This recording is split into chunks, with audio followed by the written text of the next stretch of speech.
The name's Max Verstappen. That might have been the talk of the town 4 years ago, but now it's over. Aston Martin will leave Red Bull Racing after the news that their 4-year partnership will come to an end. Now, Aston Martin, one of the best British brands, you could say, now relocated in Austria, of course, probably well known to many people as the cars that James Bond drives in the movies. But for Formula One fans, it's known for the team that sponsors, the title sponsors, I should say, of Red Bull Racing.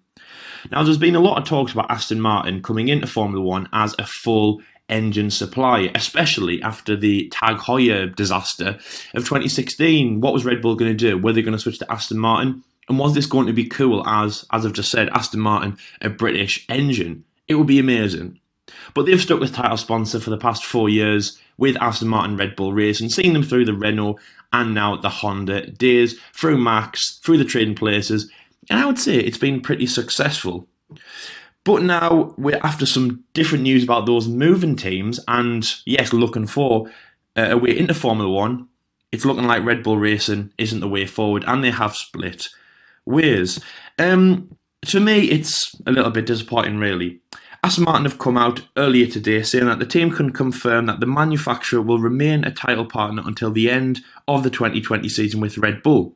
But the contract will not extend over the end of this season. So after Abu Dhabi 2020, unfortunately, that is it for the Birmingham-based Austrian team.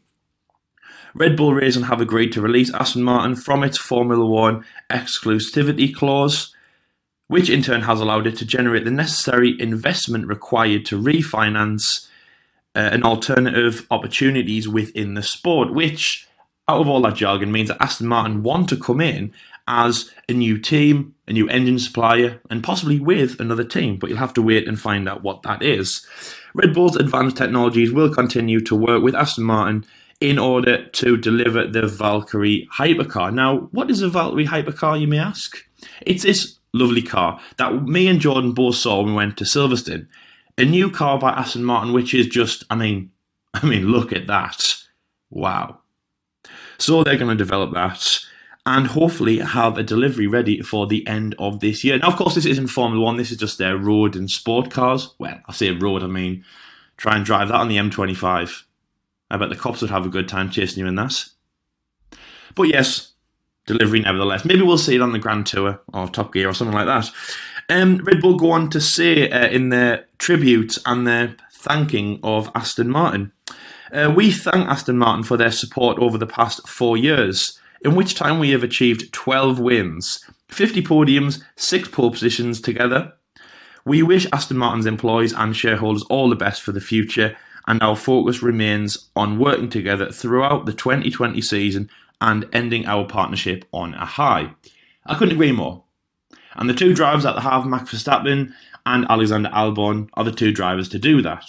You have a Honda power engine, you have all the support of everyone. We're returning to Zandvoort, which basically means Red Bull can have their dip in the cookie jar anytime they want. And this season should be a very good one for Red Bull. Not a sad occasion, but we all know what we're going towards. Abu Dhabi will be the last race for Aston Martin. Now, where are Aston Martin going to go? A very big name in Formula One, and we've always wanted new teams, new something in Formula One. 10 is just not enough. We even did a video with F1 Fanatics about more teams in F1. And of course, where is the money? It sits with Racing Point. Lawrence Stroll, the Canadian businessman who owns Racing Point, is at it again in the headlines. This story came out before the Red Bull story, so it's a little bit inevitable.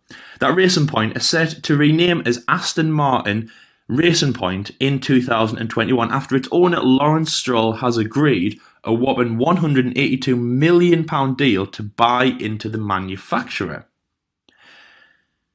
Now, this is crazy. That's where the money is coming from. Now, we've been talking about Nicholas Latifi and the money that he's bringing. Lawrence is a businessman. This is a new investment for him, but come on, that is absolutely crazy. This is a 10-year deal. Now, that's crazy. £182 million in a 10-year deal to have Aston Martin as a title sponsor. of the team.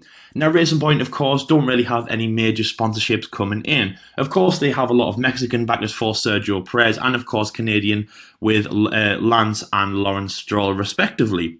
Aston Martin should breathe a new wind into Formula One and Racing Point.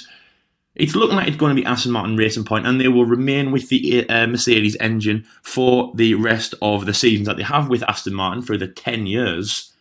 But we'll have to see. If anybody does need an Aston Martin engine, if anyone needs another change, it is Racing Point. As now they've spread their wings, they've left Force Indy behind, and they are venturing out as a brand new team.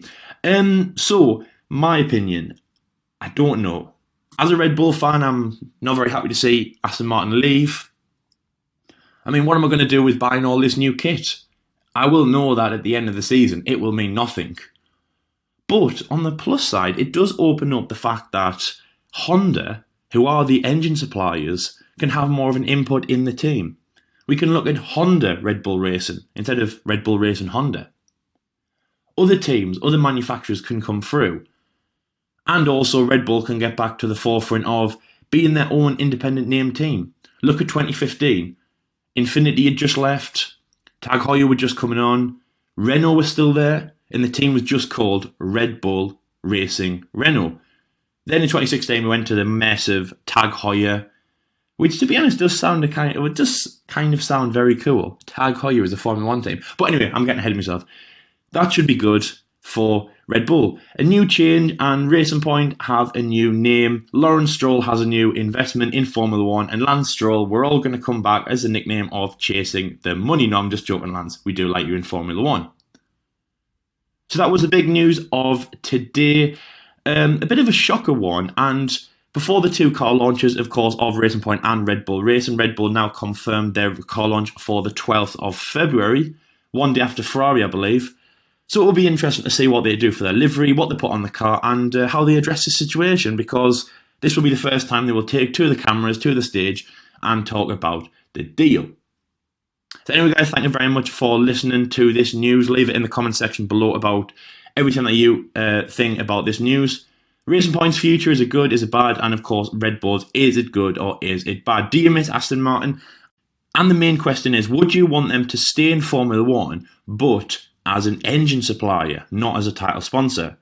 Aston is such a big name. They've done so many race series over the last 50 years. And of course, they are known, as I've said, for James Bond. Are they a bit big to just sponsor a team? Shouldn't they be in a Formula One team? And if they're going to create the Valkyrie hypercar, then just imagine what kind of engine they will make. It's crazy, it's exciting, and yes, that was the news. Who said this? Who said the winter period was boring? A lot of people. But there we go. There's a bit of news for you. Thank you very much for listening, and until next time, guys, I'll see you later.